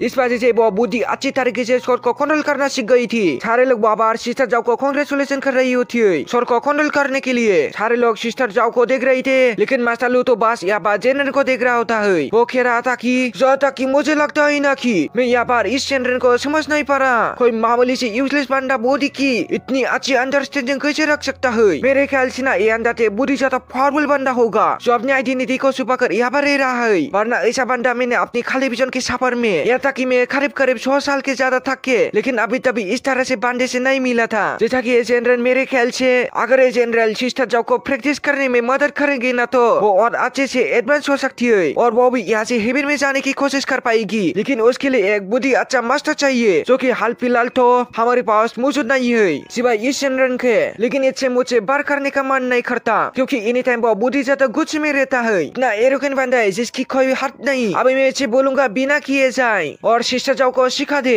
तो उल्टा है मुझ पे चिल्लाने लग जाएगा। लेकिन फिर भी यहाँ पर शेख की इज्जत बचाने के लिए मुझे तो बोलना ही पड़ेगा ही। इसलिए मास्टर लू वहाँ पर बहाना बनाते हुए जनरल से कह रहा होता है कि देखो तुम यहाँ पर ना बच्चे को सिखा रहे थे तो ये बुरा अच्छी बात है, लेकिन तुम्हें पहले ना हमारे शेख की कल्टीवेशन लेवल और हमारे शेख में किस तरह से स्टूडेंट को सिखाया जाता है वो सीखना पड़ेगा। उसके बाद तुम यहाँ पर बच्चे को सिखा सकती हो या ताकि सिस्टर जाओ को भी सिखा सकती हो। बात को घुमा फिरा कर मास्टर लू जो था वो जनरल से कह रहा था कि जनरल यहाँ पर इस चीज के लिए मन जाए। लेकिन जनरल कहता है आखिर में यहाँ पर तुम्हारे शेख की कल्टीवेशन लेवल के बारे में क्यों ही सीखूं? तुम्हारे पास कोई ऐसा मास्टर नहीं है क्या जो सिस्टर जाओ को यहाँ पर सिखा दे? अगर ऐसा मास्टर ही नहीं है तुम्हारे पास तो शेख को खोल के क्यों रखी हो? इतना कहने के बाद वो वहाँ से जाने लगता है। जो सुनकर मास्टर लोग कहता है मुझे पता ही नहीं था कि एक हारे दोबारा मेरी बेइज्जती करके जाएगा और देखो ये मेरे बेइज्जती करके ऐसा लग गया। जनरल के जाने के बाद मास्टर लोग बस वहाँ पर सोच रहे थे कि न जाने ए जनरल इस खिंगसो शेख के लिए एक मासिया बनकर आया या फिर थबाई बनकर आया। ये तो हमें फ्यूचर में ही पता चलेगा कि आगे चलकर जनरल हमारी मदद करता है या फिर हमारे खिलाफ हो जाता है। इसके बाद जनरल जो था वो अकेले घर में रहना शुरू कर देता है क्योंकि सुबह से रात तक के सेल्लाओ शेख में अपना प्रैक्टिस करने के लिए जाता था। जनरल ने अपना अकेले घर में रहकर घर का काम वगैरह करना सीख लिया था। वो बिल्कुल भी दोबारा कल्टीवेशन करना नहीं चाहता है क्योंकि उसे पता था कि अगर वो फिर से मेहनत किया और अगर उसकी किस्मत अच्छी नहीं हुई तो वो दोबारा से 3000 साल की मेहनत को बर्बाद कर देगा। ऐसे यहाँ पर रहते रहते एक दिन मास्टर जो होता है वो दोबारा से जनरल के पास आ जाता है और उसे मानने की कोशिश करता है कि तुम चाहे तो हमारे शेख में ना एक मास्टर की तरह ज्वाइन हो सकती हो ताकि तुम हमारे स्टूडेंट को सिखाओ। लेकिन जनरल ना से हाँ करता ही नहीं। उसे माना कर दिया था कि नहीं मुझे तुम्हारी कल्टीवेशन नहीं सीखनी है, तुम यहाँ से जा सकते हो। इसलिए उदास होकर जो मास्टर लू होता है वो दोबारा से चला जाता है और उसने ठान लिया था कि अब वो जनरल को दोबारा कभी भी मानने नहीं आएगा। जनरल का मन किया तो वो खुद आ जाएगा शेख में ताकि वो वहाँ के स्टूडेंट को सिखा सके और नहीं मान किया तो कितना भी मैं माना लूं लेकिन ये मानने वाले में से नहीं है। देखते देखते 1 साल गुजर चुके थे और आज यहाँ पर टेस्ट होने वाला होता है चेनलाओ का क्योंकि उसने अपना एंट्री लेवल को ब्रेक थ्रू कर लिया था तो उसका यहाँ पर टेस्ट होगा और अगर वो इस टेस्ट को पूरा करता ही तो वो इस शेख का एक इनर डिसेबल बन जाएगा। उसी टेस्ट को देखने के लिए सारे के सारे शेख के डिसेबल आई हुई थे। चेनलाओ थोड़ा सा घबराया हुआ था कि वो यहाँ पर इस टेस्ट को पूरा कर पाएगा या फिर नहीं कर पाएगा। इस टेस्ट को देखने के लिए शेख का लीडर भी आया हुआ था जो चेनलाओ को एक कमरे के अंदर लेकर जाता है जहाँ पर एक डिवाइन छोर रखी हुई थी। जो भी इस टेस्ट को पूरा करना चाहता है उसे बाबर जाना है और डिवाइन छोर को अपनी स्पिरिचुअल पावर का इस्तेमाल करते हुए आवेग करने की कोशिश करना है। जो जितनी ज्यादा देर तक के यहाँ पर उस डिवाइन छोर को आवेग करके रखे रहेगा वो डिवाइन छोर खुद यहाँ पर बता देगी कि उसने यहाँ पर इस टेस्ट को पूरा किया है या फिर नहीं किया है। चला वो बार बहुत ही ज्यादा घबराई हुआ था लेकिन फिर भी वो अपना सर नीचे करता है और अपना कॉन्फिडेंस बढ़ाने के बाद डिवाइन छोर की तरह बढ़ना शुरू कर देता है ताकि वो यहाँ पर इस टेस्ट को क्लियर कर सके। चेनलाओ ने जैसे डिवाइन छोर को हाथ लग गया था डिवाइन छोर के अंदर से बुरी ज्यादा स्पिरिचुअल ऑरा निकलना शुरू हो जाता है। ऐसा लग रहा था कि डिवाइन छोर ही आउट ऑफ कंट्रोल हो जाएगी। चेनलाओ खुद ये देखकर घबरा जाता है कि यहाँ पर क्या हो रहा है। पूरा कमरा वहाँ पर एकदम ज्यादा हिल चुका था और इतनी ज्यादा पावर को देखकर वहाँ पर शेख का लीडर बता देता है चेनलाओ क्योंकि तुम यहाँ पर आप इस चीज को क्लियर कर चुकी हो आज से तुम इस शेख के एक इनर डिसेबल हो। जो सुनकर चेनलाओ के दोस्त एकदम ज्यादा खुश हो चुके थे वो से हवा में उछलना शुरू कर देती है कि वाह चेनलाओ तुमने तो कमाल कर दिया, तुमने यहाँ का टेस्ट पूरा किया है, तुमने इस चीज का नाम रोशन किया जैसा कि हमें उम्मीद थी तुमसे और आप इनर डिसेबल चेनलाओ यहाँ का बन चुका है तो वो अब अपने घर पे भी नहीं जा सकता, उसे एनी टाइम शेख में ही रहना होगा। इस वजह से जेरे जो होता है वो चेनलाओ से कहता है चेनलाओ देखो अब मुझे नहीं लगता कि हम आगे दोबारा मिल पाएंगे, हो सकता है कि हमें यहाँ से अलग ही जाना पड़ जाए तो आगे का चावल तुम्हारा बुद्धि ज्यादा मुश्किल से बड़ा हो सकता है। कभी पीछे मुड़कर मत देखना और हमने जो भी टाइम एक साथ बिताया ही ना तुम्हें भूल जाओ, तुम्हें नई तरीके से शुरुआत करनी है। जो सुनकर चेनलाओ बाबर काफी ज्यादा उदास हो जाता है वो रोते हुए वहाँ से भाग जाता है कि नहीं मास्टर जनरल आप अच्छे नहीं हो, आपने कहा था कि अब हमेशा मेरे साथ रहेंगे लेकिन आप तो मुझे यहाँ पर छोड़कर जा रहे हो, आपने ये अच्छा नहीं किया। ऐसे अकेला रहते रहते जनरल ने वहाँ पर करीब 1 साल और गुजर दिए थे। वो पूरा 1 साल वहाँ पर अकेला घर में बैठा हुआ था। अकेले रहते रहते वो पूरी तरीके से बोर हो चुका था। इसलिए जनरल डिसाइड करता है कि ठीक है मैं भी यहाँ पर से जा रहा हूँ किंगसो शेख के अंदर और खाली विजन सीखने की कोशिश करूंगा क्योंकि अकेला रहते रहते तो मेरा दिमाग गर्म हो चुका है। वहाँ पर मुझे चेनलाओ मिलेगा तो उसके साथ मैं टाइम स्पेंड कर सकता हूँ क्योंकि उसकी बातें तो बिल्कुल भी यहाँ पर मुझे अकेलापन महसूस होने लग गया। इसके बाद वो दोबारा से शेख की तरफ बढ़ना शुरू कर देता है जिस वजह से शेख के अंदर वापस से एक एग्जाम का तैयारी शुरू कर दी जाती है। सारे देश वाले वहाँ पर आ चुके थे। सभी लोग कह रही होती है कि आज यहाँ पर कौन टेस्ट देने के लिए आ रहा है। हमें नहीं पता कि इतनी जल्द पापा से कोई टेस्ट देने के लिए आएगा। कौन यहाँ पर अपनी अगली स्टेज को क्लियर करते हुए इनर डिसेबल बनने वाला है। तभी तो यहाँ पर इनर डिसेबल का टेस्ट दे रहा है। सारे लोग कह रहे थे कि यहाँ पर शेलो की बात तो मास्टर जू ही एक ऐसा बंदा था जो उसके जितना टैलेंटेड हो सकता है कि वो भी आज यहाँ पर इनर डिसेबल बनने वाला होगा। तो उसके टेस्ट की तैयारी शुरू कर दी गई है। लेकिन जैसे वहाँ पर मिस्टर जू आता है सभी लोग कहते हैं कि अरे मिस्टर जू तो यहाँ पर है। तो ऐसा कौन सा बंदा आ गया वहाँ पर जो यहाँ पर टेस्ट देना चाहता है। तब वहाँ पर जेनरेन आता है। उसे देखे तो सारे लोग हैरान रह जाती है कि क्या जेनरेन यहाँ पर अपना टेस्ट देने के लिए आया है। ये तो पिछला पूरा एक साल घर में बीता हुआ था। तो घर में बैठे बैठे इसने अपनी अर्ली स्टेज को भी ब्रेक कर लिया। क्या जो यहाँ पर सीधा का सीधा इनर डिसेबल बनने का टेस्ट देने के लिए आया हुआ है। जेनरेन वहाँ पर किसी की भी बातों पे ध्यान नहीं देता और सीधा का सीधा कमरे के अंदर चला जाता है। जहाँ पर उसे डिवाइनचोर को सुना होगा और वो वहाँ पर टेस्ट को पास कर लेता है। तो वो भी इस चेक का एक इनर डिसेबल बन जाएगा। मिस्टर जू तो एकदम बुकला हो चुका था कि ऐसा कैसे हो गया। जनरल इतना बड़ा यूजलेस बंदा था ना। तो वो यहाँ पर अपनी अर्ली स्टेज को घर में बैठे बैठे कैसे ब्रेक तो कर सकता है। ऐसे वाले पागल हो गए क्या जो इस जैसे यूजलेस बंदी को सीधा टेस्ट के लिए बेच दिया। लेकिन शेलो की थी देखो यहाँ पर ना तुम्हारी जलन छप छप दिख रही है। तुम जनरल से जलते हो तभी तुम ऐसी बातें कर रही हो।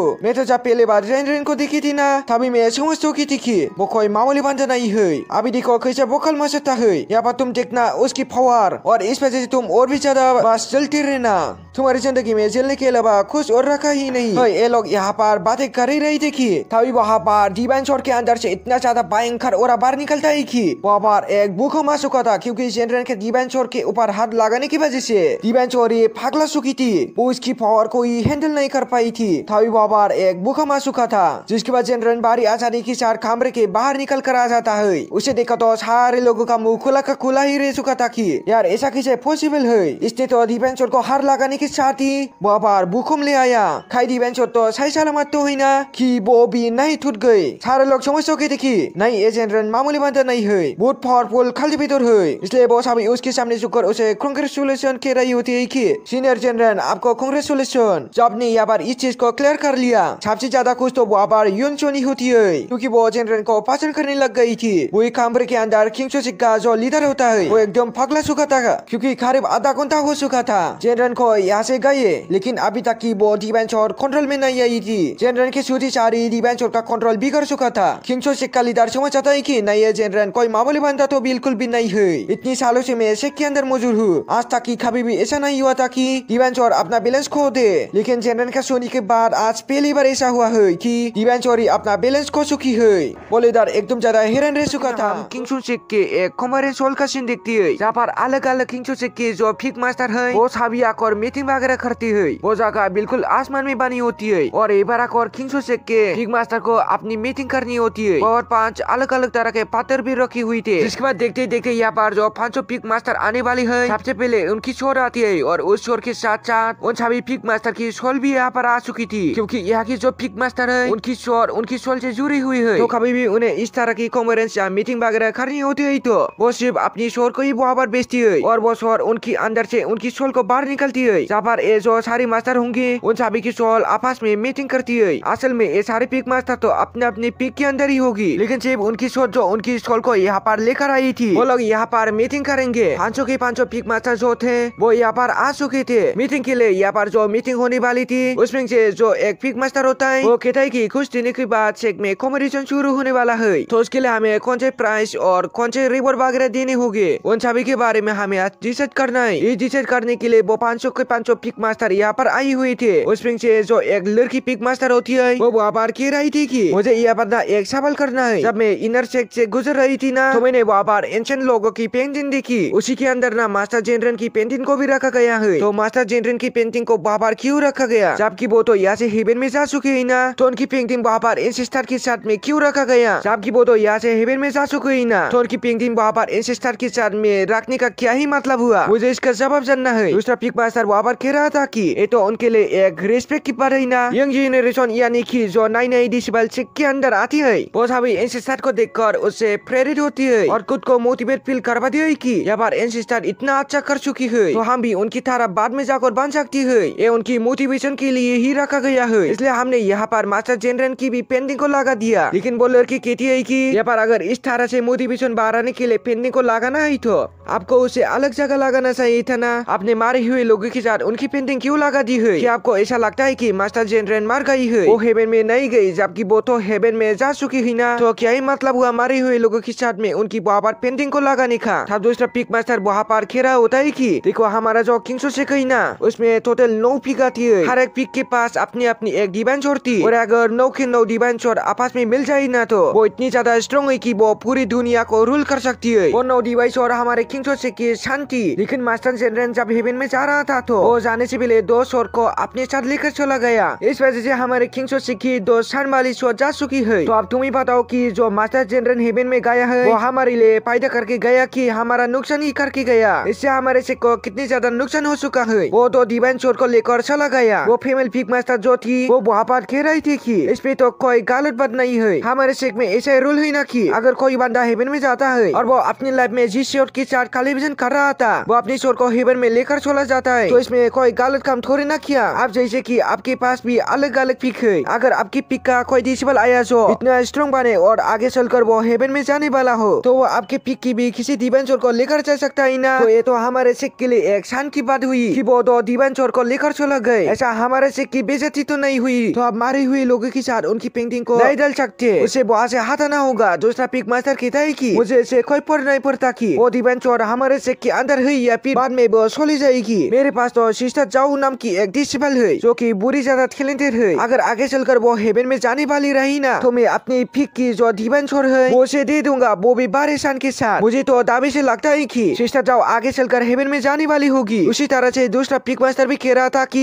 हमने तो सुना है कि जुजुत्सु शेख का जो पिक मास्टर है ना उसने शेनलाओ को अपना डिसेबल बना लिया। शेनलाओ एक मामूली बंदर नहीं है, वो पैदा ही अलग टैलेंट के साथ हुआ था। तो मुझे लगता है कि वो दिन भी जल्दी आएगा जब शेनलाओ भी हेवन में जाने वाला बन जाएगा। तो जुजुत्सु पिक वाला मास्टर को इसके लिए टेंशन लेने की जरूरत नहीं है, तो वो अपनी वाली भी शॉर्ट शेनलाओ को दे देंगे जब वो हेवन में जाने वाला रहेगा। मेन पिक का मास्टर जो था वो वहाँ पर कह रहा था कि मुझे यहाँ पर एक चीज पता हो रही थी, क्या एहसास में शेनलाओ इतना ज्यादा टैलेंटेड है क्या, या फिर हमारे शेख के लीडर ने बस बेवकूफी दिखाते हुए शेनलाओ को इस शेख में शामिल कर लिया। मुझे इसके बारे में जानना है कि असल में शेनलाओ किस तरह के टैलेंट को रखता है। वो जो फीमेल पिक मास्टर थी वो कहते हैं कि इसके बारे में ना आपको टेंशन लेने की जरूरत नहीं है। शेख लीडर ने जब पहली बार शेनलाओ शेख के अंदर आया था तो उसी टाइम उसका टैलेंट चेक कर लिया था। उन्होंने उसी टाइम डिक्लेयर कर दिया था कि ये बुरी ज्यादा पावरफुल आगे चलकर बनने वाला है, तो इसमें कोई शक की बात है ही नहीं कि शेनलाओ कोई कमजोर होगा। वो शेनलाओ एक टैलेंटेड बंदा है जो कि आगे चलकर हेवन में जा सकता है। इस बार वो मेन वाला पिक मास्टर कहता है कि ठीक है अब यहाँ पर झगड़ा करने की जरूरत नहीं है, तुम सब पिक मास्टर जो भी यहाँ पर हो तुम सबको ना अपनी डिसेबल को अच्छी से ट्रेनिंग देनी है ताकि आगे चलकर हर एक पिक में से एक ऐसा डिसेबल निकल कर सामने आए जो हेवन में जा सके। अगर आगे चलकर हमारे 9 पिक में से 9 ऐसे डिसेबल निकल कर आए जो हेवन में चले जाएंगे तो हमारे शेख की जो शान है वो खासे खा पूछ जाएगी। इसलिए आपको अपने अपने डिसेबल की ट्रेनिंग को बढ़ाना है। हम अपने शेख की इज्जत को ऊपर ले जाने के लिए किसी भी हद तक जा सकती है। इसके बाद ये मीटिंग यहाँ पर खत्म कर दी जाती है, इसलिए सारे के सारे लोग यहाँ से चले जाती है। उन सभी के जाने के बाद वो जो मेन पिक वाला मास्टर था उसके पास एक दूसरा बंदा भी खड़ा होता है। वो कह रहा था कि मुझे नहीं लगता कि अभी हाल फिलहाल हमारे शेख के अंदर सिस्टर जाओ और शेनलाओ के अलावा तो ऐसा बंदा होगा जो कि हेवन में जा सकता है। लेकिन अब मुझे एक बंदे के ऊपर दाऊर है जो कि हाल फिलहाल ही हमारे शेख के अंदर आया है, उसका नाम मास्टर जनरल है। उसने इस तरह से दीवान चोर को हाथ लगा था कि दीवान चोरी एकदम भाग लग गई। तो मैं क्या सोच रहा था कि हमें ना यहाँ पर उस मास्टर जनरल को अपनी ही पिक का एक डिसेबल बना लेना चाहिए। अगर वो हमारे साथ शामिल हो गया ना तो मैं दावे से कह सकता हूँ कि आगे चलकर मास्टर जनरल दोबारा से हमारे पिक की कोई हुई इज्जत को लौटाते हुए हेवन में चला जाएगा। लेकिन पिक मास्टर कह रहा था कि मैंने उस मास्टर जनरल के बारे में पहले से जानकारी निकल ली है, वो एक नंबर का एटीट्यूड वाला बंदा है। उसे ढंग से तो टेलीविजन करने का मन भी नहीं है, होगा वो टैलेंटेड लेकिन वो अभी तो टेलीविजन नहीं करना चाह रहा। लेकिन हमें तुम्हें एक काम दे रहा हूँ कि तुम आगे से ना अच्छे से मास्टर जनरल के ऊपर नजर रखना। मैं देखना चाहता हूँ कि आखिर उसके अंदर किस तरह का टैलेंट है, और एक बार तुम जाकर ना जो पुराना वाला मास्टर जो हेवन में गया था उसकी पेंटिंग को वहाँ से निकाल दो, क्योंकि वो फीमेल मास्टर चाहे कह रही थी कि जब वो हेवन में जा चुका ही तो हमें मारे हुए लोगों के साथ उसकी पेंटिंग को नहीं लगानी चाहिए। इस पर वो जो दूसरा वाला बंदा था यहाँ पर इस काम को करने के लिए मान जाता है। दूसरी तरफ हम इनर गियर का सीन देखती है जहाँ पर सारे के सारे डिसिपल आ चुके थे। उन्हीं में से मास्टर जनरल भी होता है। वहाँ पर जितने भी इंचेस्टर वगैरह खड़े थे उन सभी की पेंटिंग को लगाया गया होता है। इनर गियर का एक मास्टर सभी डिसिपल को अपने इंचेस्टर के बारे में बता रहा था कि वो कितनी ज्यादा टैलेंटेड थे। यह बार मास्टर जनरल की पेंटिंग को निकल दिया गया था। वो मास्टर वहाँ पर सभी इंचेस्टर की पेंटिंग को देखकर जितने भी आई हुई डिसिपल थे उन सभी को मोटिवेट कर रहा था ताकि नई आई हुई डिसिपल भी मेहनत करे और आगे चलकर खुद को इतना काबिलियत बनाए कि उनकी भी पेंटिंग यहाँ पर लगाई जाए। इसके और हमें किंग सोचेक की माउंटेन का सीन को दिखाया जाता है। यहाँ पर हर साल जो भी बंदा अपना टेस्ट पूरा करता था उसे माउंटेन की चोराई करने का मौका दिया जाता था। माउंटेन की चोराई करने के बाद उसे माउंटेन के अलग अलग लेवल के ऊपर अलग अलग तरह की शोर मिलती है जिसके अंदर जितनी ज्यादा काबिलियत होगी उस माउंटेन के उतने पीक पर जाएगा और उतनी अच्छी वाली शोर को हासिल करेगा। जो जितना ऊपर जाकर उतनी खास वाली शोर को हासिल करेगा उसकी पोजीशन चेक में उतनी ज्यादा अच्छी होने वाली है। आने वाले कॉम्पिटिशन में पार्टिसिपेट करने का जो भी यहाँ पर माउंटेन के ऊपर जाकर शोर हासिल नहीं कर सकता उसे आने वाले कॉम्पिटिशन में हिस्सा लेने दिया ही नहीं जाएगा। इसलिए कुछ डिसेबल जो होती है वो भारी मेहनत करके माउंटेन पे चोराई कर रही थे ताकि उसे जितना हो सके वो उतना ऊपर जाए और ऊपर जाने के बाद वहाँ से शोर हासिल कर सके। कुछ डिसेबल ने वहाँ पर शोर को हासिल कर भी लिया था लेकिन अभी तक भी कोई भी माउंटेन के पीक पर नहीं जा पाया होता है। ऑल मास्टर के बारे में बताया जाता है जो की किंग सोचेक का ही एक मास्टर है। यहाँ पर ये भी रूल था कि अगर कोई बंदा नए शेख में ज्वाइन हुआ है और उसने शॉट को ले लिया अगर जब उसकी उम्र हो गई यानी कि वो एकदम बुरा हो गया और मारने के टाइम पे आ चुका है तो उसे अपनी शॉट को रिटर्न माउंटेन पर जाकर लगाना पड़ता है। जो बंदा अपनी शॉट को रिटर्न लगाने जा रहा है उसने पहली बार जब शॉट लिया था तो वो शॉट उतनी पावरफुल नहीं थी लेकिन जितनी भी उसने लाइफ गुजारी है अपने साथ कल्टीवेशन की है और शॉट की पावर को बढ़ाने की कोशिश की है उसके बाद जो पावरफुल वाली शॉट है उसे रिटर्न माउंटेन के ऊपर लगाना पड़ेगा और जितनी भी वो शॉट पावरफुल होगी उसे उतना ही ऊपर माउंटेन के ऊपर लगाया जाएगा ताकि नए आए हुए डिसिपल जिसके अंदर काबिलियत हो वो पुरानी मास्टर के ऊपर जाकर बॉस और हासिल कर सके। इसी तरह से एक मास्टर होता है जो लाइब्रेरी के अंदर बैठा हुआ था। उसकी उम्र काफी ज्यादा हो चुकी थी तो अपने 300 साल पुरानी वाली शॉट को माउंटेन के ऊपर लगाने जा रहा था ताकि नई आई हुई डिसिपल जैसे कि मास्टर जनरल और बाकी लोग जो आई हुई उनमें से कोई ऐसा टैलेंटेड बंदा बाहर निकल कर आए जो पूरा माउंटेन को क्रॉस करके इस मास्टर वाली शॉट जो 300 साल पुरानी है उसे हासिल कर सके। ऑल मास्टर यहाँ पर बता रहा था कि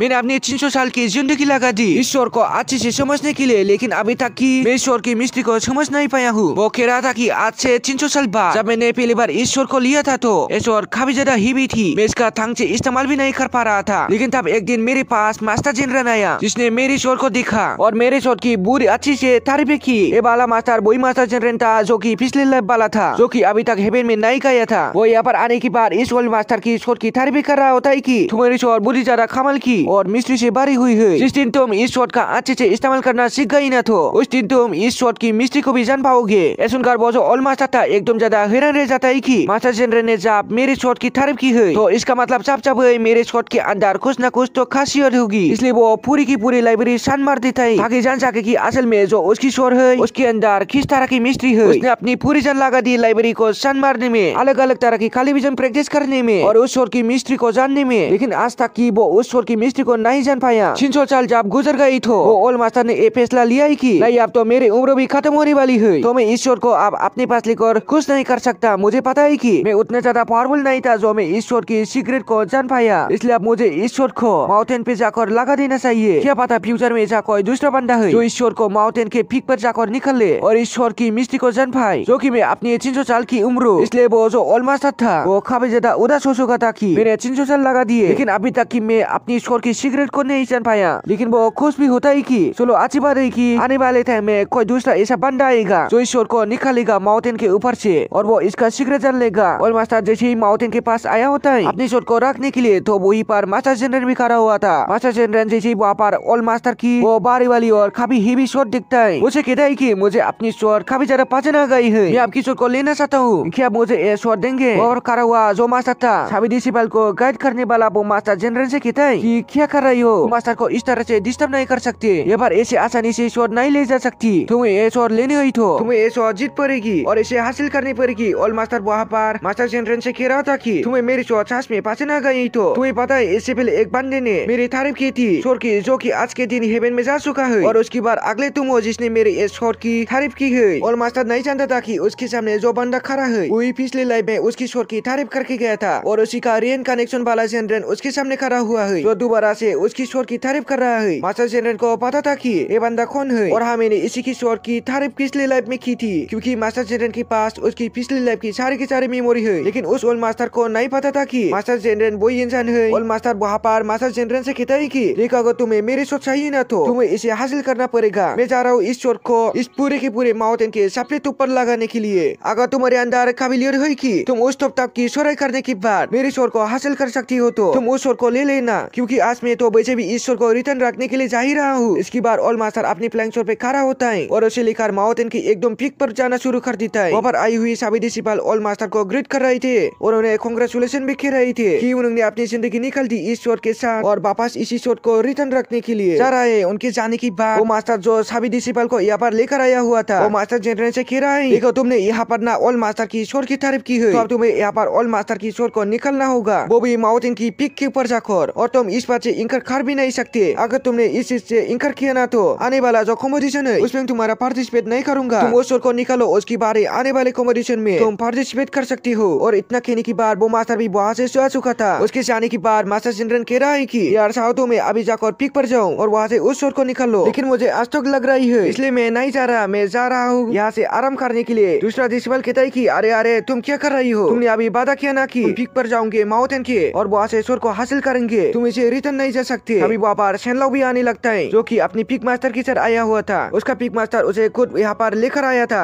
फ्लैंक शोर की प्रैक्टिस करवाने के लिए, क्योंकि शेनलाओ ने पहले ही माउंटेन को क्रॉस करके एक शोर को हासिल कर लिया है। तो पीक मास्टर शेनलाओ को यहाँ पर लाया होता है ताकि वो उसे सिखा सके कि किस तरह से फ्लैंक शोर के ऊपर खड़ा होना है। शेनलाओ जैसे मास्टर जनरल को देखता है वो भागते हुए उसके पास आता है और उसे कहता है कि अरे वाह मास्टर जनरल, आप यहाँ पर हो, मैं आपके लिए कितना परेशान था, कितने दिनों के बाद मैं आपको देख रहा हूँ। उसे देखकर वो बहुत ज्यादा खुश हो रहा था। लेकिन शेनलाओ का जो पीक मास्टर था वो गुस्सा होता है कि आखिर ये बंदा कौन है जिसके पास से शेनलाओ ऐसे तरफ कर भाग कर चला गया। दूसरा बंदा पीक मास्टर से कहता है कि आपको पता नहीं कि ये शेनलाओ का नाम मालिक है, असल में वो जो बंदा है ना उसका नाम मास्टर जनरल है, उसी का गुलाम है शेनलाओ, इसलिए वो हर बार उनकी मानता है, बिल्कुल एक नौकर की तरह। शेनलाओ का पीक मास्टर ऐसा सुनकर एकदम शौक में चला जाता है कि अरे ऐसा कैसे हो सकता है, शेनलाओ इतना टैलेंटेड बंदा और वो भी मेरा डिसिपल होकर किसी लूजर जैसे बंदे का सर बन रहा है, नहीं मैं इस चीज को गवारा नहीं कर सकता। वो शेनलाओ को आवाज लगाते हुए कहता है कि तुम मेरे सामने मुझे छोड़कर किसी और के पास कैसे जा सकती हो, तुमने करके ना सही नहीं किया, तो इसलिए जल्दी से रिटर्न आओ, मैं यहाँ पर तुम्हें पनिशमेंट दूंगा। ऐसा डिसिपल नहीं कर सकते कि वो अपनी मास्टर को छोड़कर किसी दूसरे बंदे के पास चला जाए। शेनलाओ बेचारा एकदम उदास हो जाता है कि यहाँ पर सारे लोग मिलकर मुझे मेरी मास्टर से दूर करना चाहती है, लेकिन वो खर भी खेल सकता था, इसलिए वो उदास होकर रिटर्न आता है। जब दूसरा बंदा जो था वो ठंडी से शेनलाओ की बॉडी अच्छी तरह से धुलाई करता है। ये उसकी पनिशमेंट थी अपनी मास्टर को छोड़कर मास्टर जनरल के पास जाने की। शेनलाओ का पीक मास्टर यहाँ पर है, शेनलाओ को इसलिए मर रहा था ताकि आगे चलकर वो कभी भी मास्टर जनरल के पास न जा सके, क्योंकि वो नहीं चाहता कि उसका कोई डिसिपल किसी का या फिर शार्बन एसिस उसे गवारा नहीं दे रही थी। उसके बाद शेनलाओ का पीक मास्टर की चोराई करते हुए उसे एकदम थोप पे लाने की कोशिश करता है ताकि यहाँ पर आने के बाद वो शेनलाओ का फ्लैंक शोर पे चलना सीख सके। ऊपर आने के बाद तो शेनलाओ की हालत खराब हो चुकी थी क्योंकि वो बॉडी ऊंची हो रही थी, लेकिन उसे सामने वाली पार खुश लोग भी दिखाई देती है जो खुद भी अपने यहाँ पर प्रैक्टिस करते हुए आए थे। वो लोग थोड़ी चोराई करते, थोड़ा काली विजन करते ताकि उन्हें उतनी खान भी न हो। उन्हीं से मोटिवेट होकर आप शेनलाओ भी जल्दी पार के ऊपर आ जाता है जहाँ पर उसका पीक मास्टर भी खड़ा हुआ था। वहाँ पर आने के बाद वो लोग इतना ऊपर आ चुके थे कि बादल वहाँ पर गिरी हुई होती है। बादलों को हटाने के लिए वो पीक मास्टर अपनी पावर का इस्तेमाल करता है और पावर का इस्तेमाल करते हुए वो ऐसा अटैक करता है कि पूरा बादल वहाँ से सट चुका था, बिल्कुल नीचे की खाई दिखाई दे रही होती है। इसके बाद वो शेनलाओ से कहता है कि शेनलाओ जाओ और यहाँ पर अपनी फ्लैंक शोर पे खड़े होकर ये पूरी खाई को क्रॉस करते हुए नीचे पहुंच जाओ जहाँ पर हमारा चेक मौजूद है। शेनलाओ ये सुनकर घबरा चुका था कि वो इतना बड़ा काम अकेले कैसे करेगा, लेकिन वो फिर भी हिम्मत करते हुए अपनी फ्लैंक शोर के ऊपर खड़ा होता है और डरते उसे कंट्रोल करके आगे बढ़ने की कोशिश कर रहा था। लेकिन जैसे वो थोड़ी दूर आता है वो सीधा का सीधा नीचे गिरने लगा था। पीक मास्टर के साथ जो दूसरा वाला बंदा होता है वो कहता है कि अरे बाप रे, लगता है कि शेनलाओ नीचे गिर कर मर गया, आपको उसे कुछ सिखाना तो चाहिए था ना, आपने सीधा का सीधा उसे थक्स दे दिया। लेकिन पीक मास्टर कहता है कि अगर शेनलाओ पहले अलग टैलेंट के साथ हुआ ही तो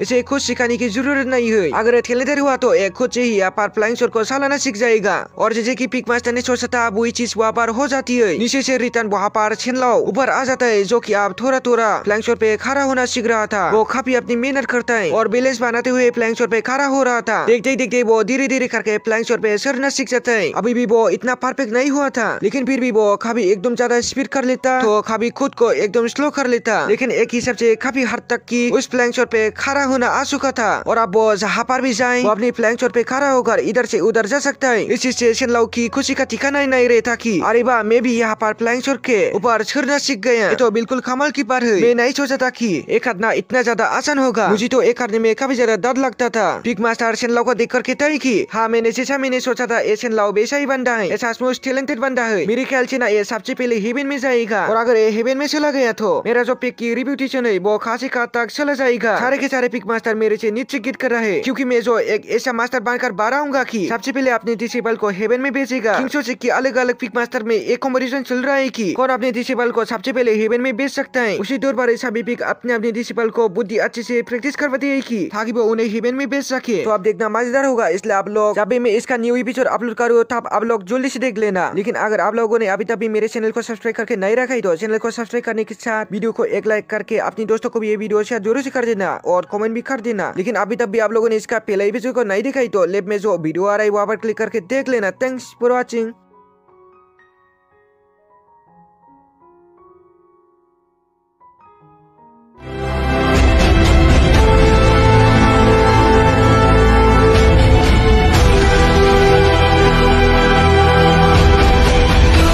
第二部大周镇魂人，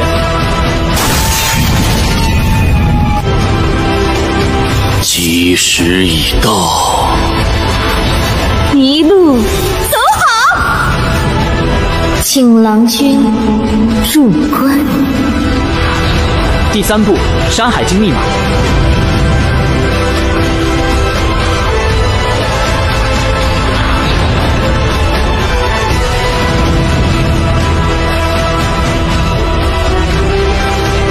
第四部验尸传说，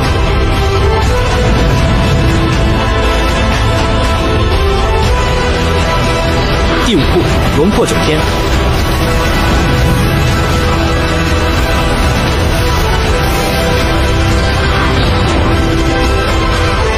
第六部天下，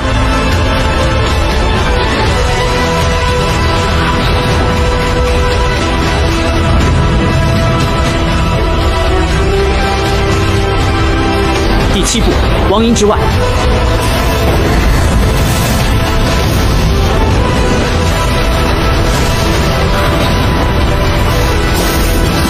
第八部炼体老祖，第九部太古战魂。